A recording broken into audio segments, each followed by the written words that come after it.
जीव के साथ में रहते हैं। जीव भगवान को भूल जाता है, भगवान सर्वकाल जीव के साथ प्रेम करते हैं।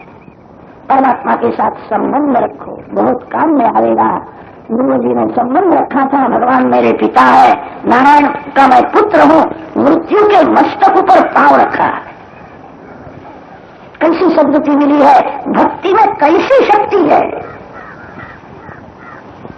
भगवान के भक्त मृत्यु के मस्तक ऊपर पांव रखते हैं। मृत्यु मूर्धपदंडत्वा आरूढ़ाद्भुतम ग्रहम, मृत्युदेव ध्रुव जी के सन्मुख मस्तक नमाते। ध्रुव जी नारायण के अनन्य भक्त है। काल एक एक के छाती ऊपर चढ़ के बैठता है। काल के काल जो परमात्मा है, उनके साथ जो प्रीति करता है, काल उसके सामने मस्तक नमकता है।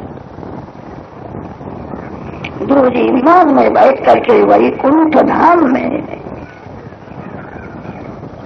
कल ध्रुव चरित्र की कथा सुनाई है। ध्रुव चरित्र के समाप्ति में कहा था, यही ध्रुव चरित्र की कथा एक बार प्रचेताओं के यज्ञ में नारद जी महाराज ने संतों को यही कथा सुनाई थी। जो कथा विदुर जी आपको मैंने सुनाई है। विदुर जी का प्रश्न है, ये प्रचेता कौन है? प्रचेताओं के यज्ञ में बड़े बड़े महात्मा आए थे, उन्होंने जो उपदेश दिया वह सुनने की इच्छा है। केते प्रचेतसो नाम कस्यापत्यानि सूरत कस्यान्ववाये प्रख्याता कुत्र वा सत्र मासते।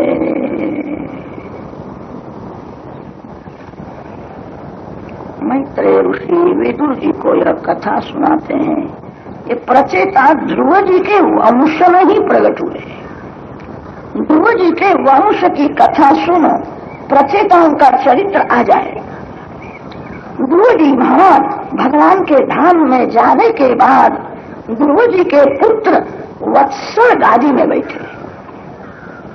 वत्सल महाराज का लग्न स्वर्णी थी रानी के साथ हुआ था। इनके वंश में पुष्पार्ण, तिग्म केतु, इस ऊर्ज, वसु, जय ऐसे अनेक राजा हुए हैं। इस वंश में अंग राजा हुआ है। अंग राजा का पुत्र वेल हुआ है। अंग राजा बड़े सदाचारी भगवत भक्त थे। उनका पुत्र वेल अति पापी दुराचारी हो गया। पति पत्नी भूल करते हैं तो पापी प्रजा उत्पन्न होती है। अंग राजा की भूल नहीं थी, रानी की भूल थी। रानी की भूल से पुत्र दुराचारी हो गया, महापापी हो गया। अंग राजा दुखी थे, एक ही पुत्र था, मानता ही नहीं, धर्म को मानता नहीं है, ईश्वर को मानता नहीं है, प्रजा को बहुत त्रास देता है। ऐसा कहता है, मैं ईश्वर हूं, मुझे कोई मानो। एक ही पुत्र था, प्रजा को बहुत दुख देता था। अंग राजा को बहुत वेदना होती है, मेरा पुत्र है, कैसा नालायक। बार बार पुत्र को समझाते थे, वो मानता ही नहीं था। अंग राजा बहुत दुखी हुए हैं। एक संत उनके यहाँ आए थे, सत्संग हुआ। सत्संग में विवेक जागृत होता है। सत्संग करने से अज्ञान दूर होता है। मानव दुखी है, उसका कारण अज्ञान है। ज्ञान से शांति मिलती है। अंग राजा को संत ने ऐसा कहा, भगवान जिस स्थिति में रखे उस स्थिति में प्रभु के उपकार मानना चाहिए। भगवान की मेरे ऊपर बहुत कृपा है, मेरी भक्ति बहुत ही कम है, मेरे ऊपर भगवान ने कृपा बहुत की है, ऐसा जो समझता है, श्री कृष्ण कृपा का जो दर्शन करता है, मेरे ऊपर बहुत कृपा है, वही भगवान की भक्ति कर सकता है। मेरे ऊपर भगवान ने बहुत कृपा की है, ऐसा अनुभव करो। अंग राजा ने कहा, मेरे को ऐसा लगता है मेरे ऊपर भगवान की कृपा नहीं है, इसीलिए मेरा पुत्र नालायक है, दुष्ट है। बहुत त्रास देता है। संत समझाते हैं तेरे ऊपर भगवान की बहुत कृपा है, इसीलिए पुत्र नालायक है। भागवत का एक सिद्धांत है, भगवान जिस स्थिति में रखे उस स्थिति में भगवान के उपकार मानो। पुत्र लायक होवे तो मन को समझाना पुत्र बहुत लायक है, अब घर का विचार करने की मेरे को जरूरत ही नहीं, सब कुछ समझता है, मैं जो भक्ति करता हूं बहुत कम है। पुत्र लायक होवे तो ज्यादा भक्ति करो। कदाच पुत्र नालायक होवे तो मन को समझाना भगवान ने जो किया है अच्छा ही किया। पुत्र बहुत सुख दे तो माता पिता की पुत्र में ममता होती है। घर के लोग थोड़ा दुख देवे तो मन घर में जाए। घर के लोग बहुत अनुकूल होवे, सुख देवे तो मन घर में फंस जाता। कांटे के ऊपर पांव रखना कठिन नहीं है, फूल के ऊपर पांव रखना बड़ा कठिन है। जिसके पांव में जूता है वो कांटे के ऊपर पांव रखता है, मेरे को कुछ होने वाला नहीं। उसको ऐसा कोई फूल के ऊपर पांव रखो, वो नहीं रख सकता है। घर के लोग कांटे के जैसे होवे तो उनका मुंह छूट जाता है। घर के लोग बहुत अनुकूल होवे, अति सुख देवे तो मन घर में फैल जाता है। घर में थोड़ा दुख होना ही चाहिए। पुत्र नालायक है, भगवान की कृपा है इसीलिए नालायक। पुत्र का मुंह छोड़ दे, वो सुधरने वाला नहीं है। भगवान ने जो किया है अच्छा ही किया है। पुत्र नालायक है, तेरे को दुख देता है तो भी तू पुत्र के साथ प्रेम करता है। पुत्र लायक नहीं है तो भी तू पुत्र में ममता रखता है। तेरी बड़ी भारी भूल है, वो सुधरने वाला नहीं है। पुत्र नालायक होवे तो मन को समझाना भगवान ने जो किया है अच्छा ही किया। पुत्र बहुत सुख देता है तो माता पिता का मन पुत्र में फंस जाता है। अरे पुत्र में तो फंसता है, उसके जो पुत्र होते हैं पौत्र में दादा दादी की ममता बहुत हो जाती है।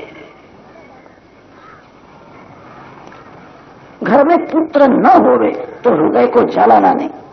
कितने लोग ऐसे होते हैं पुत्र न होवे तो उनको बहुत दुख होता है, पुत्र नहीं है, पुत्र नहीं है। अरे पुत्र नहीं तो अच्छा है, तेरा कल्याण तेरे को ही करना है। आपका कल्याण आप न करो तो आपका पुत्र क्या करेगा? आपका श्राद्ध आपको ही करना है। पुत्र मेरा श्राद्ध करेगा, मेरा उद्धार करेगा, ऐसी आशा रखना ही नहीं। कलयुग के पुत्र जहां लग्न हुआ कि माता पिता के प्रेम को भूल जाते हैं। माता पिता में ममता रहती नहीं, स्त्री में ऐसा मोह हो जाता है। कितने लोग तो माता पिता का श्राद्ध भी नहीं करते। आपका श्राद्ध आप ही करो। ये शरीर पिंड है, शरीर पिंड जो परमात्मा को अर्पण करता है। जीवन परमात्मा के लिए, जीवन परोपकार के लिए। शरीर पिंड भगवान को अर्पण करो। भात का पिंड के आटे का पिंड देने से मुक्ति मिलती है। मुक्ति ऐसी सुलभ है कि पिंड देने पर मुक्ति मिल जाती है। तरति शोकम आत्मवित तमेव विदित्वा अतिमृत्युमेति नान्य पंथा विद्यते अयनाय न कर्मणा न प्रजया ब्रह्मविदाप्नोति परम। ब्रह्म साक्षात्कार से मुक्ति मिलती है, पिंडदान से सद्गति मिलती है, वासना से जीव की दुर्गति होती है। श्राद्ध आदि सत्कर्म करने से उसको सद्गति मिलती है। इसका अर्थ होता है अच्छी जगह मिलती है, मुक्ति नहीं मिलती है। आपका श्राद्ध आपके हाथ से ही करो। पीछे से कोई श्राद्ध करे तो ही ठीक, न करे तो जरा जरूर नहीं है। आपका कल्याण आपको ही करना पड़ेगा। पुत्र न होवे तो कितने लोग हृदय जलाते हैं, पुत्र नहीं है, पुत्र नहीं है। पुत्र न हो तो अच्छा है। जिसके यहाँ पुत्र है, पुत्र के माता पिता का जीवन पुत्र के पीछे ही परिपूर्ण हो जाता है। संपत्ति का नाश होता है, समय का नाश होता है। पुत्र को बड़ा करते हैं। माता पिता को चिंता होती है पुत्र परीक्षा में पास हो गए, माता पिता को चिंता होती है। परीक्षा में पास होने के बाद उसको अच्छी नौकरी मिले, माता पिता को चिंता होती है। नौकरी मिल गई, अब उसका लग्न हो गए, माता पिता को चिंता होती है। लग्न तो होगा, 2-4 वर्ष होने में बच्चा नहीं होता है, बच्चा हो गए उसके। जिसके यहाँ पुत्र है, माता पिता का जीवन पुत्र के पीछे ही परिपूर्ण हो जाता है। पुत्र नहीं तो अच्छा है। भगवान जिस स्थिति में रखे उस स्थिति में संतोष मानो और भक्ति करो। भगवान ने जो किया है अच्छा ही किया है। भगवान की इच्छा से ही सब होता है, अपनी इच्छा से कुछ नहीं होता है। भगवान की इच्छा में अपनी इच्छा को मिला दो। भगवान की इच्छा और आपकी इच्छा भिन्न हो गए, भक्ति में बहुत विघ्न आवेगा, भगवान का आनंद नहीं मिलेगा। भक्ति का अर्थ यह है भगवान के अधीन रहना ही भक्ति है। भगवान की इच्छा ही मेरी इच्छा, मेरे भगवान को जो अच्छा लगता है वही मेरे को अच्छा लगता है। आपकी इच्छा और भगवान की इच्छा भिन्न होवे तो भक्ति में विघ्न आवे। भक्ति बढ़े ऐसी इच्छा हो तो भगवान की इच्छा में अपनी इच्छा मिला दो। मैं भगवान के अधीन हूं, मेरे भगवान जो करते योग्य है, मेरे भगवान को जो अच्छा लगता है वही मेरे को अच्छा लगता है। पुत्र नहीं है अच्छा है, पुत्र होवे लायक होवे तो भगवान की कृपा मानो, नालायक होवे तो भगवान की कृपा मानो, पुत्र न होवे तो भी भगवान की कृपा मानो। भगवान जिस स्थिति में रखे उस स्थिति में जिसको संतोष है, भक्ति का शत्रु लोभ है। जिसके मन में लोभ है वो भक्ति नहीं कर सकता है। कर्म मार्ग में शत्रु काम है, ज्ञान मार्ग में शत्रु क्रोध है। कामेन कर्म नाशस्यात् क्रोधेन ज्ञान नाशनम। ज्ञानी पुरुषों को क्रोध टाल देता है। ज्ञानी पुरुष जहां जाते हैं उनको मान मिलता है। बहुत मान मिलने से स्वभाव मान प्रिय हो जाता है। कहीं कम मान मिले तो हृदय को जलाता है। इन लोगों को मेरी कीमत नहीं है, अपमान नहीं किया, मान कम दिया है। ज्ञान मार्ग में क्रोध शत्रु है, कर्म मार्ग में काम शत्रु है और भक्ति मार्ग का शत्रु लोभ है। मेरी इच्छा अनुसार होना चाहिए ऐसा दुराग्रह मत रखो। भगवान की इच्छा अनुसार जो होगा उसी में मेरा कल्याण है। भगवान मंगलमय है, भगवान की इच्छा भी मंगलमय है। आपके जीवन में आपको दुख होवे, उद्वेग होवे, ऐसा कोई प्रसंग आएगा, उस समय हृदय को जलाना नहीं। भगवान ने जो किया अच्छा ही किया। भगवान तो नास्तिक का भी बुरा नहीं करते। जो ऐसा बोलता है मैं ईश्वर को नहीं मानता, भगवान उसका भी कल्याण करते हैं। जो ईश्वर को नहीं मानता, जो भगवान की पूजा नहीं करता, उसका भी भगवान बुरा नहीं करते हैं। आप सब वैष्णव हो, आप सब प्रभु के प्यारे हो, परमात्मा के अंश हो। भगवान की इच्छा में अपनी इच्छा को मिला दो, सतत भक्ति करो। संत समझाते हैं तेरा पुत्र नालायक है, उसका मोह छोड़ दे, वो सुधरने वाला नहीं है। तू उसके पीछे पड़ेगा तो तेरा मरण बिगड़ेगा। पुत्र तू मूर्ख है, तू सयाना है। तू सयाना होकर के उसके पीछे क्यों पड़ता है? अंग राजा ने कहा मैं क्या करूं? अरे हाँ, घर को हाथ जोड़ दे, घर छोड़ करके गंगा किनारे जा। पुत्र बिगड़ा है, तू घर में रहेगा, पुत्र में ममता रखेगा तो तेरा मरण बिगड़ जाएगा। सत्संग में विवेक जागृत हुआ है। अंग राजा ने विचार किया बात सत्य है, पुत्र तो नालायक है, उसका सब बिगड़ा है, मैं लायक होकर के उसके पीछे पड़ता हूं, मैं मूर्ख हूं। रात्रि के समय में घर में सब लोग सोए हुए थे। अंग राजा ने घर को हाथ जोड़े, मेरा घर भगवान के चरण में, भगवान सभी को सद्बुद्धि देवे, भगवान सभी का कल्याण करे, अब मैं जाता हूं। घर को वंदन किया है।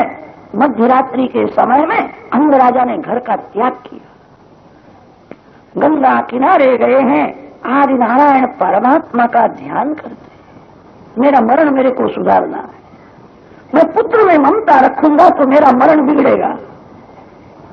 सब कुछ छोड़ दिया है, अंग राजा कृतार्थ हुए हैं।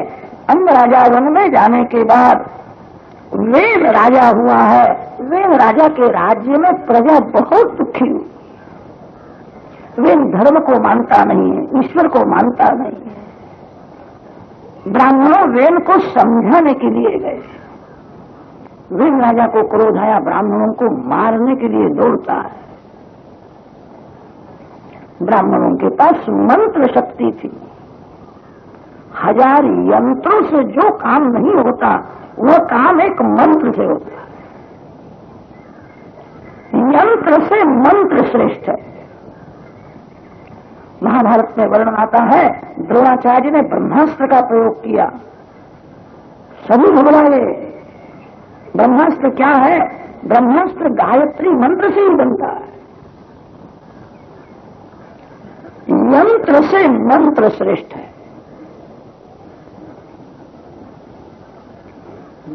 मानव का जीवन अभी यंत्र के अधीन हो गया। साधुओं के पास, ब्राह्मणों के पास मंत्र शक्ति थी, तब सभी बड़े बड़े राजा लोग ब्राह्मणों को वंदन करते थे। मंत्र शक्ति का विनाश हुआ है। किसी के आज का पानी पीने लगे, जरा भी विचार नहीं करते। पवित्रता के बिना मंत्र सिद्ध नहीं होता। जीव बिगड़ गई। लोग बाजार का खाने लगे, तभी से जीव बहुत बिगड़ गई। जिसकी जीव बिगड़ी हुई है उसका जीवन बिगड़ा है, बाजार का खाना नहीं। एक 6 महीना बाजार का खाना छोड़ दो। एक 6 महीना ऐसा नियम लो, साधारण मानव के हाथ का पानी भी पीना नहीं। पवित्र अन्न और जल पेट में जावे तो 6 महीने के बाद बुद्धि सुधरने लगती है। आप करके देखो। पवित्रता रही नहीं, जीव बिगड़ गई, जीवन बिगड़ गया। मंत्र पवित्रता मांगता है, यंत्र युग में अब पवित्रता रही नहीं। वे राजा ब्राह्मणों को मारने के लिए जाता है। एक ब्राह्मण ने मारण मंत्र का प्रयोग किया। केवल मंत्र बोलते हैं, उसी समय वेन का मरण हो जाता है। वेन मर गया है। मंत्र में कैसी शक्ति है। यंत्र से मंत्र श्रेष्ठ है। यंत्र सुख देता है, कभी दुख भी देता है। यंत्र रक्षण करता है, भक्षण भी करता है। मंत्र कभी दुख नहीं देता। मंत्र मन को शुद्ध करता है और मंत्र भगवान के चरण में जीव को ले जाता है। किसी मंत्र के साथ प्रीति करो। वेन का मरण हुआ, प्रजा दुखी हुई है। राजा बिना प्रजा दुखी होती है। चोरी बहुत होने लगी, अन्याय होने लगा। वेन धर्म को नहीं मानता था, नीति को मानता था। बहुत से लोग नीति को ही मानते हैं, धर्म को नहीं मानते। कितने लोग धर्म को तो मानते हैं, नीति को नहीं मानते। धर्म और नीति दोनों की जरूरत है। दो चाक से रथ चलता है। अर्थोपार्जन में नीति की जरूरत है। कितने लोग अन्याय से पैसा कमाते हैं और धर्म करते हैं। ठीक है, बहुत अच्छा नहीं। अर्थोपार्जन में नीति की जरूरत है और मन को शुद्ध रखने के लिए धर्म की जरूरत है। वे नीति को मानता था, धर्म को नहीं मानता था। वे राजा का मरण होने पर प्रजा दुखी हुई है। शास्त्रों में लिखा है, नीति को धर्म का साथ न होवे तो नीति विधवा है, और धर्म में नीति का साथ न होवे तो धर्म विधुर है। मन को शुद्ध रखने के लिए धर्म है। अर्थोपार्जन में नीति की जरूरत है। प्रजा दुखी हुई। ब्राह्मणों ने विचार किया, राजा की बहुत जरूरत है। राजा के बिना प्रजा दुखी होती है। वेन के शरीर में से पाप को बाहर निकाला है। ब्राह्मणों के पास कैसी शक्ति थी, शरीर में से पाप को निकाल दिया है। इस शरीर में 3 भाग है। पांव से लेकर के नाभि तक का जो अंग है उसको अधमांग कहते हैं। नाभि से गले तक का जो अंग है वो मध्यमांग है, गले से ऊपर का जो अंग है वो उत्तमांग है, मस्तक उत्तमांग है। गले से लेकर के नाभि तक का अंग मध्यमांग है, नाभि से नीचे का जो भाग है सभी अधमांग है। अधमांग में पाप होता है। शास्त्रों में तो ऐसा लिखा है, नाभि से नीचे किसी भी अंग को हाथ लग जावे तो हाथ धोना चाहिए। नाभि से नीचे का जो भाग है वो बहुत अशुद्ध है, अधमांग में ही पाप होता है। ब्राह्मणों के पास ऐसी मंत्र शक्ति थी, मंत्र के द्वारा अधमांग में से पाप को निकाल दिया। ब्राह्मण भगवान की स्तुति करने लगे, इस वंश का रक्षण होए। जो ब्राह्मण 3 बार बराबर संध्या करता है, जिसने गायत्री का 24 लाख बराबर जप किया है, जो तपस्वी है, वो ब्राह्मण जो बोलता है भगवान सत्य करते हैं। ब्राह्मण ही भगवान का मुख है। ब्राह्मणों से मुखम आसीत। ब्राह्मणों को ऐसी इच्छा है कि वंश का विनाश न होवे, यह वंश बढ़ना चाहिए। भगवान नारायण की प्रार्थना करते हैं, आप ही पुत्र रूप से प्रकट हो जाओ। भगवान का अंशावतार हुआ है। पृथु महाराज अर्ची रानी के साथ प्रकट हुए हैं। ये भगवान का अवतार है। पृथु को गादी में बैठाया है। पृथु महाराज दिन भर परमात्मा की पूजा करते हैं। पाप छूट जावे ऐसी इच्छा हो तो सर्वकाल पूजा करो। जो पूजा की समाप्ति करता है वो पाप करता है। जो सर्वकाल पूजा करता है उसका पाप छूट जाता है। पूजा सर्वकाल करनी चाहिए। कदाच आपको शंका होगी, सर्वकाल पूजा करना में हमको हमारा धंधा छोड़ना पड़ेगा। कुछ छोड़ने की जरूरत नहीं है। भगवान की पूजा केवल मंदिर में ही होती है ऐसा नहीं है। मार्ग में भी भगवान की पूजा होती है। घर का काम करते समय भी भगवान की पूजा होती है। किसी भी जीव को ईश्वर का स्वरूप समझ करके बोलो। किसी भी जीव को ईश्वर से अलग न करो। जीव को ईश्वर का स्वरूप समझ करके जो व्यवहार करता है उसका व्यवहार भगवान की पूजा हो जाती है। जिसको प्यास लगी है उसको प्रेम से थोड़ा ठंडा जल दो। ऐसी भावना करो भगवान इस रूप से जल पीने के लिए आए। मैं भगवान को जल अर्पण करता हूं। भगवान की भक्ति है। जीव को ईश्वर का स्वरूप समझो। व्यास महर्षि ने ब्रह्म सूत्रों में जीवात्मा का स्वरूप वर्णन किया है। अनेक ऋषियों के मध्य ये है आस्मरथ्य ऋषि, औलोमी ऋषि, बादरी ऋषि। अंतःकरण प्रतिबिंबित चैतन्यं जीवः, अंतःकरणोपहितं चैतन्यं जीवः, अंतःकरणावच्छिन्नं चैतन्यं जीवः। जीवात्मा के स्वरूप में ऋषियों में थोड़ा थोड़ा मतभेद मिलता है। सभी ऋषि जीव को ईश्वर से अलग नहीं मानते। जीव ईश्वर का अंश है। जीव और ईश्वर में जो भेद दिखता है वो वास्तविक नहीं है, औपाधिक भेद। भेद 2 प्रकार का होता है, वास्तविक भेद और औपाधिक भेद। गाय और घोड़े का जो भेद है वो वास्तविक भेद है। गाय कभी घोड़ा नहीं हो सकता। जीव ईश्वर का भेद वैसा नहीं है। जीव ईश्वर में जो भेद दिखता है वो औपाधिक भेद है। चावल ही धान है और धान ही चावल है, दोनों एक है। एक होने पर भी भिन्न है। चावल का भात होता है, धान का भात नहीं होता है। चावल के ऊपर छिलका है तब उसको लोग कहते हैं धान है। धान को थोड़ा मार पड़ता है, छिलका निकल जावे, अंदर चावल का दाना। जिस चेतन के ऊपर माया का आवरण है, माया के आवरण के साथ जो चेतन है वही जीव है। माया रहित शुद्ध चेतन ईश्वर है। जीव ईश्वर में भेद दिखता है वो माया से दिखता है। चावल के ऊपर छिलका हो तो उसको धान कहते हैं, छिलका निकल जावे तो अंदर चावल का दाना है। जीव ईश्वर में वास्तविक भेद नहीं है। येन केन प्रकारेण यस्य कस्यापि देहिनः संतोषम जनयेद राम तदेवेश्वर पूजन। भगवान की पूजा केवल मंदिर में ही होती है। जो भगवान मंदिर में विराजमान है वही भगवान प्रत्येक मानव शरीर में विराजमान। मानव में भगवान की भावना करे तो जगत का बहुत सा दुख कम हो जाएगा। कितने लोग ऐसे हैं उनको मूर्ति में भगवान दिखते हैं, मानव में भगवान नहीं दिखते। मंदिर में भक्ति करने वाला मानव के साथ कपट करता है, पाप करता है। जो भगवान वैकुंठ में है, जो भगवान मंदिर में विराजमान है, वही भगवान प्रत्येक मानव शरीर में भी।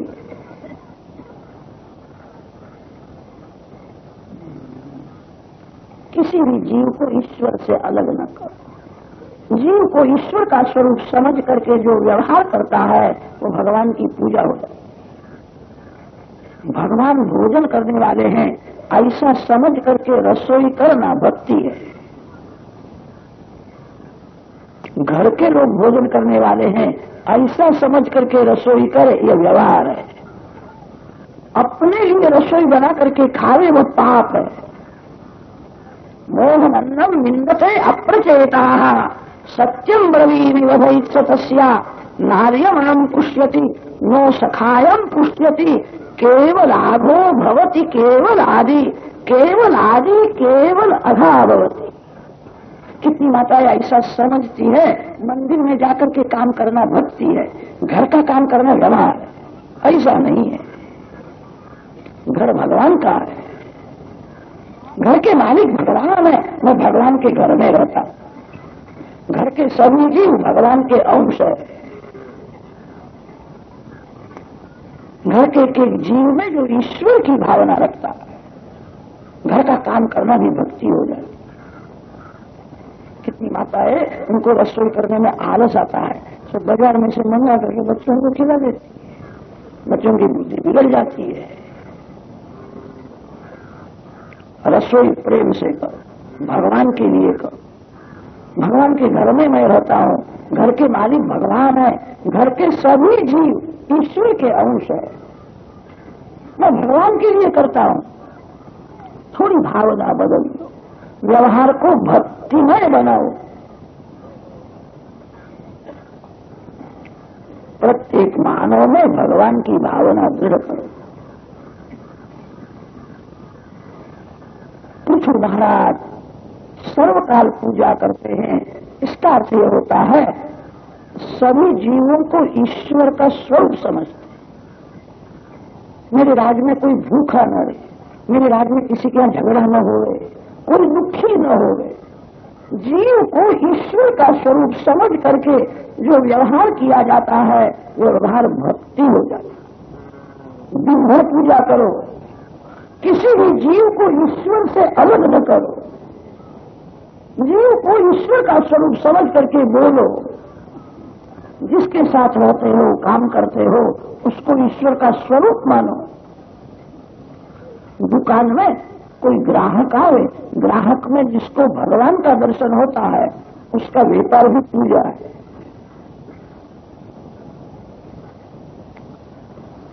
इस दुकान में जो आया है भगवान का अंश है। योग्य नफा तो लेना ही चाहिए। ग्राहक की सरलता का दुरुपयोग करके नफा जब ज्यादा देता है तो व्यापार में पाप आता है। वैश्य को भगवान की आज्ञा है व्यापार करे। कृषि गोरक्ष वाणिज्यम वैश्य कर्म स्वभाव। ग्राहक में जो भगवान का दर्शन करता है